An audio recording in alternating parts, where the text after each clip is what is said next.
suis Laurent de Saulieu, le directeur de la chaîne des relais routiers.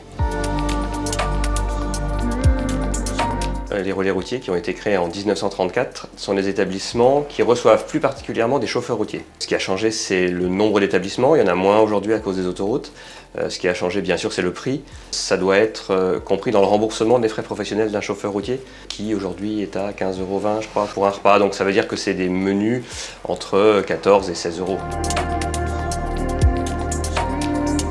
Le plus important, c'est l'accueil. Les chauffeurs routiers font souvent la même ligne, s'arrêtent souvent au même endroit. Et l'idée, c'est que quand ils sont arrêtés 2-3 fois au même endroit, ils ont besoin, quand ils s'arrêtent dans un relais routier, d'être un peu en famille. C'est plutôt de la cuisine française, familiale, traditionnelle. L'idée, c'est que ça soit copieux et pas cher. On peut penser évidemment au pot-au-feu, à la potée auvergnate ou à la tarte au maroilles dans le Nord. Il y a de plus en plus de familles qui s'arrêtent dans les relais routiers. Elles sortent de l'autoroute, elles voient un peu la campagne, et elles s'arrêtent dans un endroit accueillant et meilleur marché que la station d'autoroute.